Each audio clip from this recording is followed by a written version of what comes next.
Президент Садыр Жапаровдун 17-20 майда Кытай Эл Республикасына биринчи жолу жасаган мамлекеттик сапарынын жыйынтыгында 1 миллиард доллардан ашык суммадагы келишимдерге кол коюлду. Бул тууралуу президенттин маалымат кызматы билдирди. Сүйлөшүүлөрдүн жыйынтыгында 800 миллион евролук кытайлык белгилүү компания менен Ысык көл облусунда 1000 мегаваттык күн электр станциясынын курулмай болду. Аны менен катар кытайлык ири компаниялар Кыргызстанга инвестиция салышат. Мурда болсо биздин Кытайдан болгон карыздарыбыз көп эле оратпады.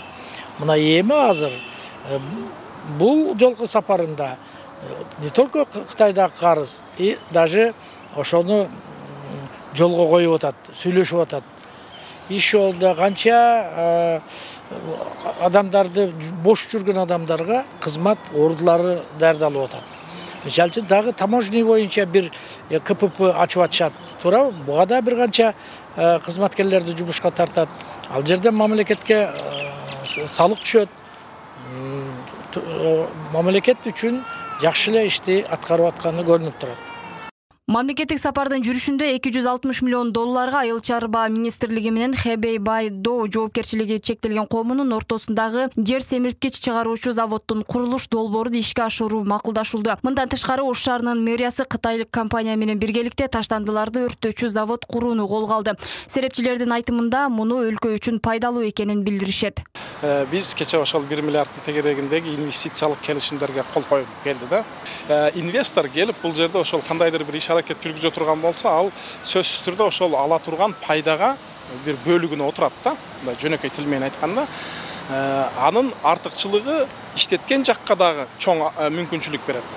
Пайда алганы, мамлекетке дагы чоң пайда алып келет, ошол эле мезгилде инвесторго дагы пайда алып келет да. Бул жерде минимум 2 жак, максимум ошол 3-4 жакка пайда алып келе турган жагы бар. Эгер ошону эске ала турган болсок, ошол инвестициялык келишимдерге кол коюлушу кыргыз экономикасына кандайдыр бир деңгээлде алдыга жылууга мүмкүнчүлүк берет.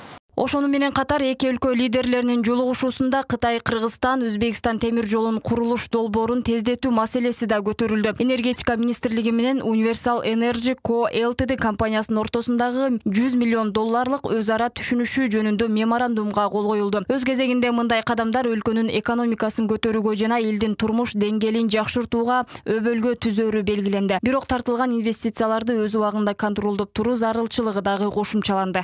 Каражатты түрдө иштетиш керек. Биринчи, экинчи реалдуу мамлекет тарабынан көзөмөл болуш керек.